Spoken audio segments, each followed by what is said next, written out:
Welcome back to TrippTalk Tech. We got a super dope show lined up for y'all today, man. We are going to be talking a little bit of college lacrosse, a little bit of technology, a little bit of sports parenting, and some psychology in between all of that. With today's honored guest, please help me welcome men's head lacrosse coach at Coppin State University, Brian Pratcher-Bey, man. What's up, coach? Hey, what's up, brother? How you doing today, I'm man? well. I'm happy to be here. Hey, man, Coach Bey, first of all, at TrippTalk Tech, we love to show love to the game changers, the people that disrupt, that disrupt just the fabric of our communities, but in a good way. Right. And for that, we like to salute you, first of all. Number one, first of all, from being from my area growing up, Emerson Village, you know. And again, the biggest thing about that, not that it's bad there, but again, to show the positivity back to the same hood that we come from, for them kids to realize, again, you don't have to be what they say you are. Absolutely. So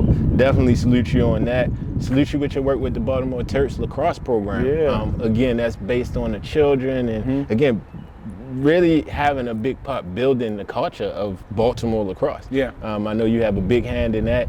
And then where we at right now? Coppin State University, bringing lacrosse back to the HBCU.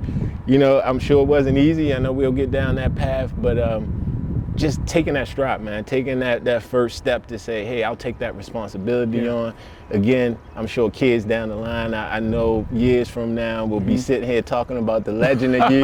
Right. And again, like, they don't know who this guy was, but hopefully they could tune in and check you out a little bit. But for that, I say salute, man, and thank you, brother. Thank you. And when I called you, man, I really, again, I saw what you were doing in the community, and I think also being a parent, right? And I saw the good, bad, and ugly of just college ball, college recruiting. My son played basketball, and on that journey to that illustrious scholarship, right? And when I go back and I reflect back on those times, I really go back and I know it's things as a parent I could have did a little bit better. Number one, just from the parent side, and again, hey, you know, I know my son is going for a scholarship, and I know yours is, you know, but it's competition on that playing field. But you know, when it's all love, when we get off, obviously I could have probably did a little better with that one. Right. And then also though, just making the game enjoyable for my kid. Again, I know he had a goal. And obviously it takes hard work to get to that goal, and it's not easy.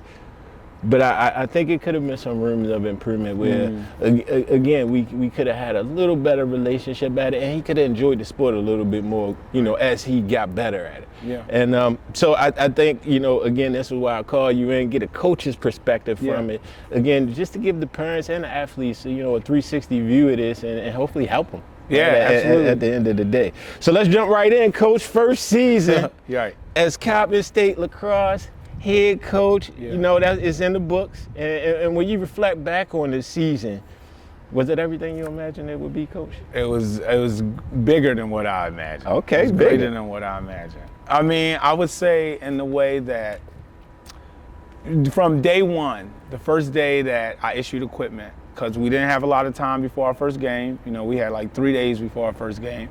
And day one, when I issued equipment, I told those guys my story, who I was and what I wanted to do to help them, and they told me they trust me. Wow. And that moment, you know, that first day when they said, man, we trust you, they said, we can tell you care about us.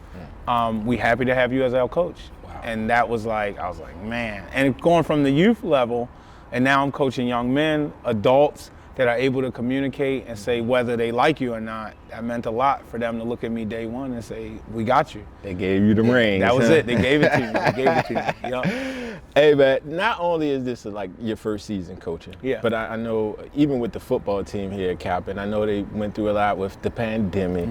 And then you got, you know, new players, new team. The list goes on, right? How do you as a coach go about managing that type of stuff, mental health wise, right? You know, I know we talk about that a lot, is Mental Health Awareness Month, but just how do you go about handling that load for yourself, one, and then maybe the team? Because again, it's been pretty fast paced for them as well. Well, I would say I am not of coaches that I'm up against, when it comes to whole experience in this game, I'm not the coach with the most experience in that. But in life, I have tons of experience. You know what I mean? I took elements of my skill sets. So I've been a vocalist, performing artist my entire life from the age of 17, and still currently, you know, I'm much older than 17 now. We're talking 20 years later. I did retail management. I did customer experience management. I did customer retention. I did, you know, corporate retail work. And what that did was taught me the skills of organization. But as a salesman, which is really something that's just inside of me, it gives me a psychological kind of insight on to read people and not to sell them something, but to see the best way I can service them. So what I did is I took those skills and I would sit back and I would just spend nights just thinking and be like, man, how can I manage these guys? I didn't have an assistant coach. You know, my wife showed up and that was my backup. That was the team manager, you know what I mean? My son, he would come out. My family would be on that sideline. And basically what I would do, and I'm a theater major, you know, at Coppin. I'll be graduating this year. And I take elements of all the things I learned, whatever it is. So on the spirituality side, there's a book by the Dalai Lama called The Middle Way. And this book changed my life, and I hope I can stay on topic. You know, I don't want to veer off. You go. Yeah. So Coach. In this book, The Middle Way, what it discusses is how we can alleviate suffering in our life, and what it really explains is that if we use logical thinking and rational thought, we can understand that suffering really doesn't exist. They're just things that happen, and we have to react and then overcome those circumstances. And when we learn from it, how do we move forward? So anytime that it was stressful, I would take 10 minutes and I would just sit. I would just sit, go in the basement, just sit by myself and say, all right, Ryan, what you about to do? And I would look at it from that way. So then, you know, I'm a tech guy. So I get upstairs, I make a spreadsheet. I put all my players' names. Nobody did that for me. I didn't have anybody to introduce me to that concept. But the way that the Terps, my youth team, is run so well and organized so well, shout out to Coach K, I know what the standards are. So seeing that dialogue, seeing that text, seeing it on paper, seeing it on that screen condenses it and makes it much easier to manage. Gotcha. And you know, like I said, I took my skill sets from those other things and it helped me say, okay, well you can't, time is extremely valuable. Yes. You can't buy more and you can't get it back once it's gone. So the time that I have to preserve. So if I only spend 5 minutes dissecting my roster, typing in the group chat, hey, send a 1 if you're coming to practice tomorrow. And in coaching, that's not what they're used to. They're used to, you know, do this, you need to be here that day. I kept it very organic, free flowing, and what it did was it allowed the players to relate to me.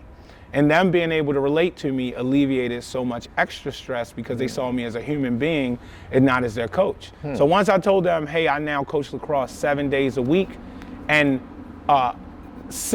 5 to 6 of those days are free. It's just free time that I'm giving to youth to really facilitate this. And they would say, Coach, take the day off. I would send them a practice plan. I'd drive by, they would be following the practice plan. That's unorthodox. Nobody's doing that. Did I always trust them? No. But what it did is we created a synergy. We created a system. From that first day they told me that they trust me, I said, all right, I will impart all the knowledge that I've gained with you and we can find something that works together. Wow. Because this is intramural, it's club. At the end of the day, they have options.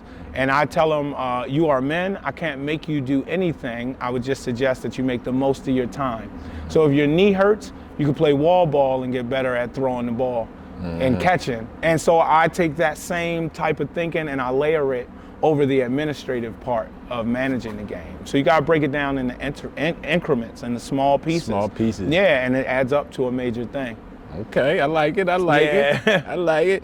Now look, studies show most student athletes, they won't go in and ask for help because of the stigma around mental health, you know, or attached to going seeing a shrink or a therapist. Yeah. You know, number one, how do you feel, and again, I know this is your first year, so I'm not trying to drill you, but how do you feel, and I hear with your book, so I know you even mentally aware, but how do you feel the culture here is around the mental health and wellness for athletes? Man, here in Coppin? Yeah.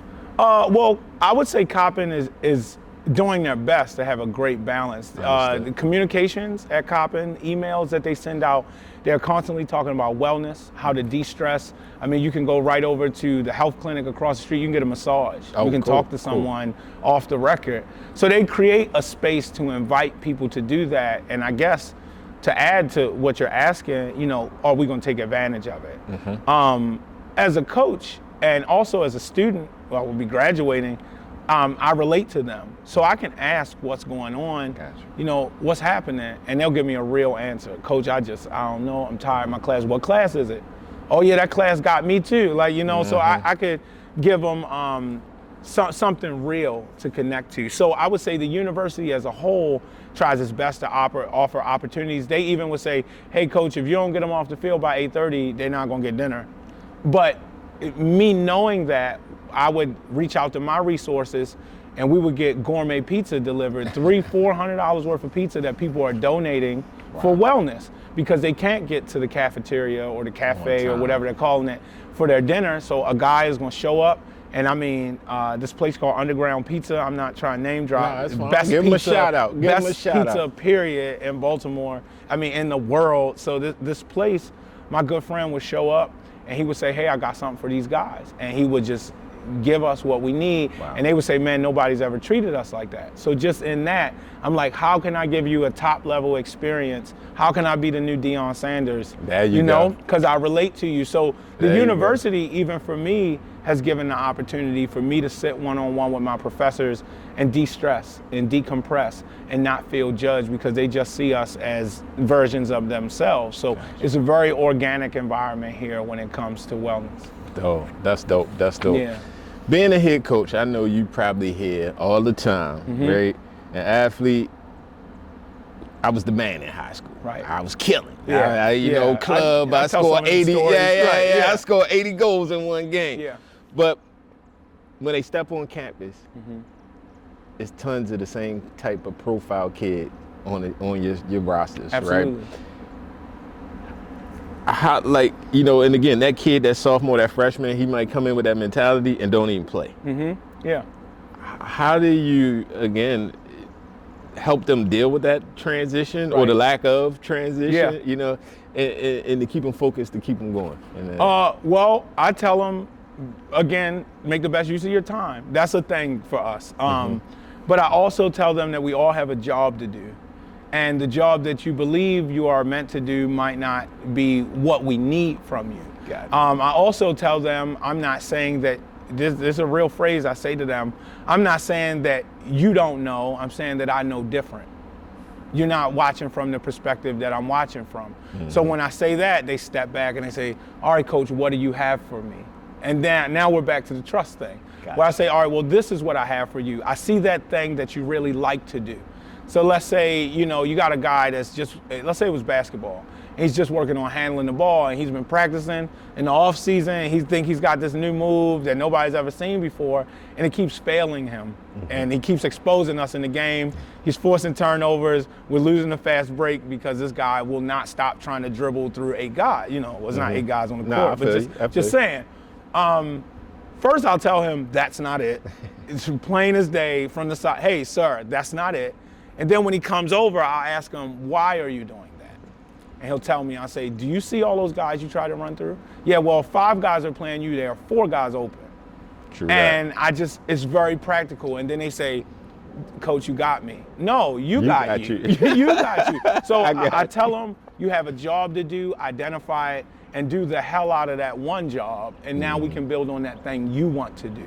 But it's got to start with the team. It's got to be us. It's got to be us. Us first. It's got to. In lacrosse, that's a term. Whenever we face off, that's how we start the quarters. That's how we start the possessions, where the 2 people line up against each other and they try and trap the ball and fight for it. For the culture I come from, we always say it's got to be us. That means it's our ball. We got to get it. And the we is the key to that. You know. Got you. Now, Coach, I know you get asked this all the time. Yeah. My baby play lacrosse. Do you think he got what it takes to get to the next level? Oh, man. And as a head coach at the next level, yeah.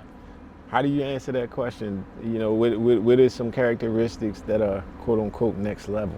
Well, I would say in the game of lacrosse. Lacrosse, yeah, in the game of lacrosse, characteristics that are at next level are definitely going to be ambition, the desire to grow in the game. Because you can have a player that has been playing, let's just pretend most players in Baltimore start in high school. Okay. So they start in the 9th grade, and if they're going to play in college, if they're fortunate to come to Coppin State University and play, they will come here and they will only have that 4 years of experience, and in that 4 years, they may have only played with their right hand.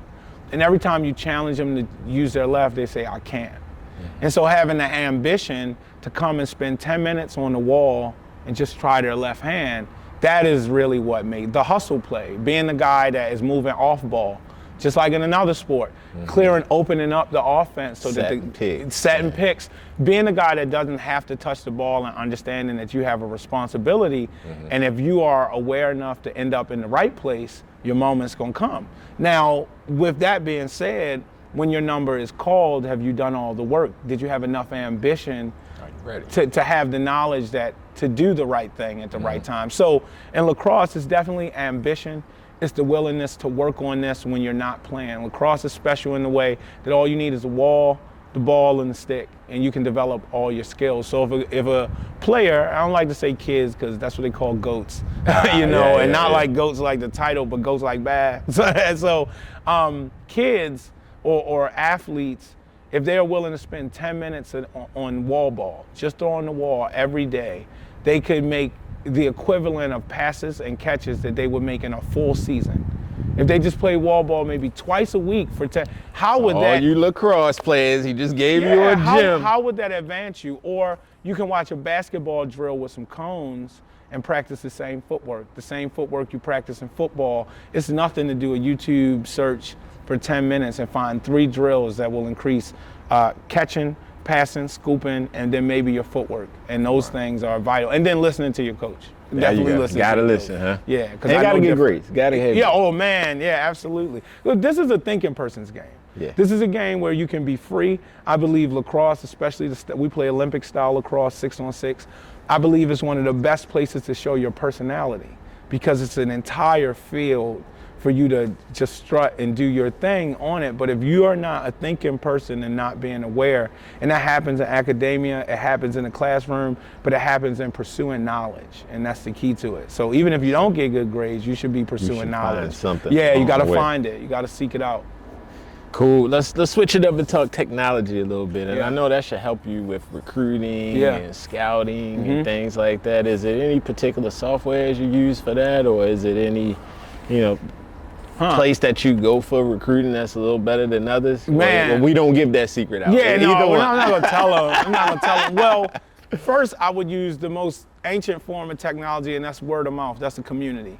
So I do my best to stay a part of that. Because I coach youth players, but I know coaches at every level that coach every type of player. So I always got to use this piece of technology first. Then second, I use, again, my skill set. I use my abilities in graphic design. I use Photoshop, Adobe Illustrator. I create all the flyers, all the artwork that has advertised this lacrosse program for the duration of the season. When I leave here, that's what I go home and do between doing homework. So social media, just having some understanding of how social media work has gotten to a point where I can be on the sideline coaching a game, it'll be halftime, and a player I never met will walk up to me, hello sir, I will be attending Coppin State University next year, and as being from Baltimore, someone telling you they're coming to Coppin to play lacrosse is amazing, but I understand that creating reels on Instagram will get me enormous reach, that we can post a reel today and reach over 1,000 accounts. We can reach 14,000 accounts in a week. And what it will do, algorithms and all that will line us up with people that have the same interests. And that is the way I just bring the culture with that aspect of technology. That's dope. That's dope. Man, look, I seen that you had your son out. Definitely, that's definitely dope to keep your son around and keep him connected. I did the same. But as a sports parent, right, you're a coach, you're a program director, you're a college coach. You think you hard on your son, or how do you think that is when it comes to his sports play? I think I'm not hard enough on my son. Okay. I think I'm not. Again, I'm really organic. I'm really free flowing. I give him let him make decisions. When he got interested in basketball, it was during lacrosse season. And what I did is I gave him 2 drills. I gave him 1 basketball drill to work on his handles, and I gave him one lacrosse drill to work on his stick work. Okay. Because I knew the 2 things would line up. And I said, I only need you to spend 5 minutes on each of these. He did it for about a week, and after that week, he fell off. I mentioned it, and then the next week, he would only do the basketball drill and not do the lacrosse drill, because he was falling in love with basketball. And then one day, so maybe we're about 3 weeks into this process, and he comes in the house, and I said, you didn't do any of your drills today, did you? He says, no, I didn't. And I said, hey, you got an option, man. I can be the type of parent that sees the greatness in you and forces it on you. I can pull you out of playing with your friends. I can pull up on you in the street and embarrass you and say, hey, we about to go play wall ball for 10 minutes, and they're not even gonna know what you're talking about. Or they're gonna believe you don't have a life because all you do is play lacrosse. Or you can capitalize on the greatness yourself. And I don't have to follow you around and ask you if you spent 5 minutes of your 24 hours dribbling a basketball or playing wall ball. And because we have that type of relationship, my son knows it's organic. Sir, you have the ability to make decisions, and there are consequences to your decisions. But if you go too far, as a coach, I'm gonna pull you back. And as your dad, I'm gonna snatch you back. Snatch him back. Yeah, I ain't mad at you for that. Yeah. Has he, and I seen him out here working earlier, has he expressed any interest of playing at the next level in any sport? Yeah, well, he absolutely loves the game of lacrosse. He's been fortunate enough that in our journey together, he's been playing lacrosse since he was 4. By the time he was 8, he had already been practicing with college players and high school players. He's 10 now, and when he shows up to those clinics, he jumps right in the drills as if he's one of them. He likes that aspect of competition. I would say when we talk about this college game, now in his leisure, instead of cutting on cartoons, he watches college lacrosse. And he got to stand on that sideline with me. He rode the bus with me. He got to see firsthand, you know, we went to Lacrosse Hall of Fame, U.S. Lacrosse. We walked through those halls and he felt like he was at home. I would be surprised if he chose not to pursue this. But he gets in these practices, he coaches. He pulls them to the sideline. He says, hey guys, you're not playing defense, you know? So he actually talks more about being a coach than being an athlete. Okay. So, you know, he's got some interest. Nothing wrong with that. Absolutely. Nothing wrong with that. When it's all said and done, Coach, yeah, what impact do you want to have on the game of lacrosse?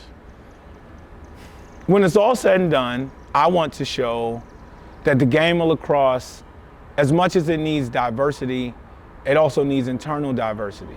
That all ambassadors cannot look the same and all speak the same way. We all need to be able to relate. Like you said, we're from Emerson Village. And you could get a coach that has no idea what a player is going through, and he might not ever be able to pull that player back. When we strip the game away, I can talk to him about life. I can tell him how my parents used to get high, how my mom died in my arms when I was 12, how my dad died when I was 20, and how I've been figuring this thing out and raising young men and women and teaching them this game, because this game is a gift from God, literally, the way it's designed. Coach Lloyd Carter, former coach for Hampton State University, Morgantown Bears, he told me this is the creator's game and he wants his people in it. And I believe that God gives us the ability to express ourselves in this game, and as long as we're true to that, it will continue to reward us. And that is my goal, to feed the community, to get them under the shade of this tree that we have. That's dope, that's dope. Yeah. Look, same question with a little twist. When you hang up the sticks, what impact do you want to leave on the players that you've coached? The value of time. I want them to understand that time is so valuable, because, you know, we are often told that life is too short. Life is very long. If you counted, you cannot count all the breaths you take in, or all the times you've blinked, or all the breaths you've taken in your sleep. That's right. So when we shrink life to say, you know, this happened this way, this happened too early, we have access to tons of life and we need to make the most of it. That's the impact I want to leave on them. And that this game is a global game, that is a global family, a global community. If you see somebody with a lacrosse stick and you walk over with one, they're going to throw you the ball. And that's life. Your network is your net worth. You know what I mean? That is. Hey, Coach, You're a man of many talents. Like you said, you actually about to graduate from here. Yes, sir. Theater. Yes, sir. I know you're an artist, you sing, you rap, you do it all, right? What pushes you to persevere? And not just persevere, because honestly, bro, you've succeeded in a lot of those arenas. Thank you. Yeah. Like, where does that push come in? What pushes you? I mean, it even sounds like with this Coppin thing, right?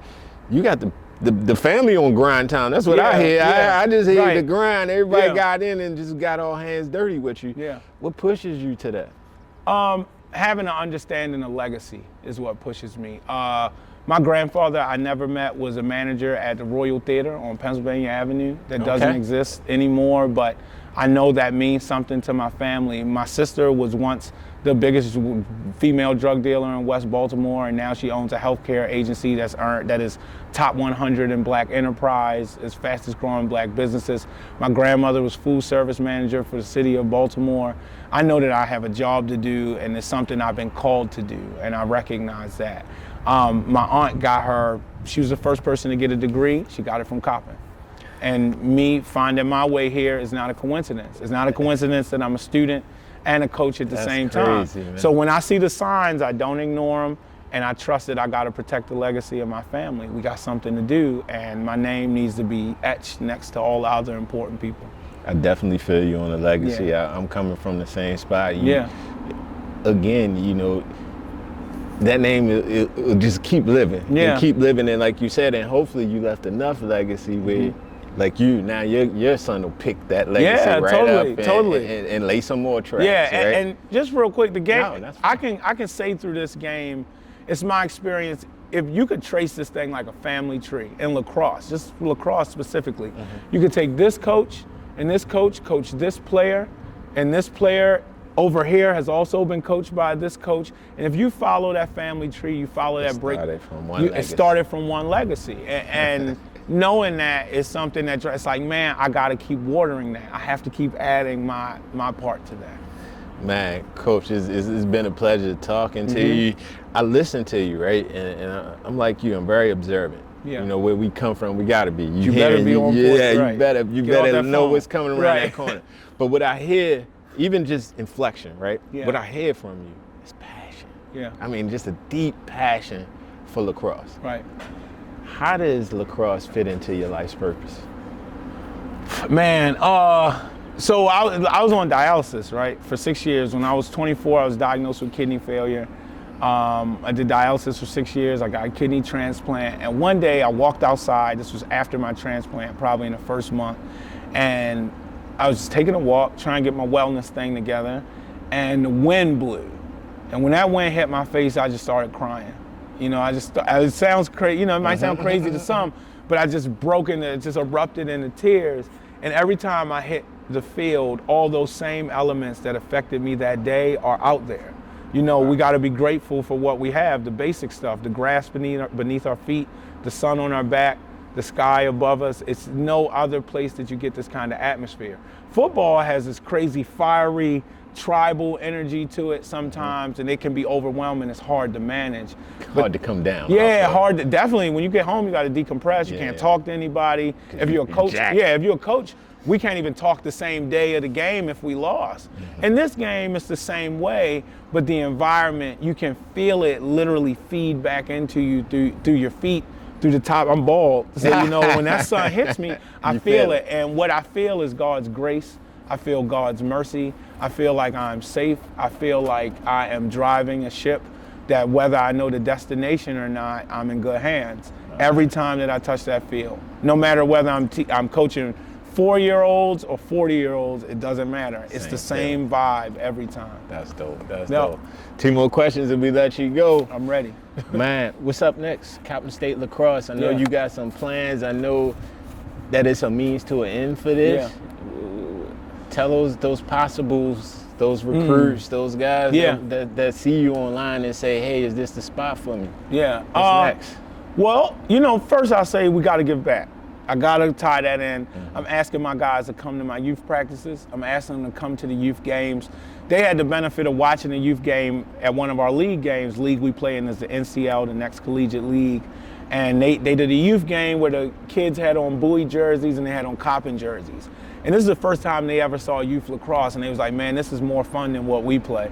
So they, first that understanding, Coppin is in the center of the community in Baltimore. It's a hub of energy, and we have to contribute to that. That's number one. So you got to feed back the people that's feeding you, because if we didn't have them, we wouldn't have this. But then I would say that I'm trying to put together a summer program, off season, where guys can work out, we can get some bump, we can play against other rec teams. I don't care what level a player is at. If he's never played, but he heard this and it was interesting, he needs to come see me. Because I promise in 30 minutes, in 1 hour, I can teach him everything he needs to know about the game, and then the rest is up to him. So that is primary, is that I'm willing to work, is that I'm willing to have a conversation about what a player wants to do, assign him a job, and then help him with that. So we got our summer thing that I'm hoping to do. We're going to give back to our community, and hopefully maybe next season we can start a little earlier with practices. But tryout, even the word tryouts is scary to me, because since I coach youth, and I'm not always coaching club, everybody plays. So here where they're saying, hey, you're holding tryouts next season, I'm like, I'm just making up days. Like, yeah, we're gonna hold tryouts. Come try out anyway. Just come on out. Come try out. 80% of our players this season had never played the game of lacrosse. Now, I'll flash it across the screen, Coach, but tell us how they can get in contact with you if they do see it and they want to catch up with you. So you can find us at Coppin State Lax on Instagram. We also Coppin State Lax at Gmail, so you can email us directly. You can find me on Instagram at onlythemoor, ONLYTHEMOOR. You can message me directly. I'm willing to have a conversation about the game. I'll send references. You can come see me. You can come meet me. I'm a real person, flesh and blood. Yeah, let's talk about it. Yeah. Last question, Coach. We ask all our guests this, man, before they get off our show. Favorite pair of kicks of all times, man? Man, all times. That's a tough one. See, that's a tough one. We don't just give you an easy one. I would probably say for me, I like the silver Tim Duncans.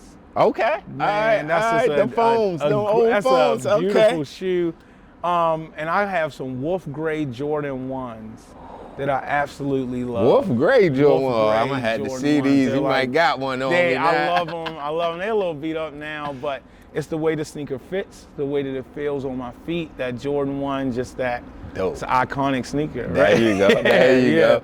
Hey, man. Coach P, I just like to thank you for your time today, man. I know it was we got it together real quick in this season and everything, but you came through.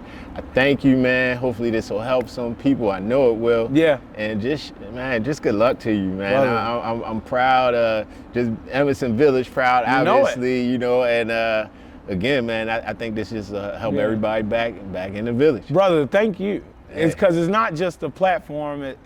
Platform is one thing, because that's having a place to speak, but having the conversation is first, is primary. If we were just in a room, just you and I, this conversation would still be as powerful. Exactly. We just happen to have technology on our side, so I appreciate you. And gotta give a shout out to our guy, William Wilson. He definitely put it out there. Definitely 2 times. Definitely put it out there. Absolutely. So definitely shout out to you, Will. I appreciate you. I love you, brother. Thanks a lot. I love you, bro. And hey, it's TrippTalk Tech, y'all.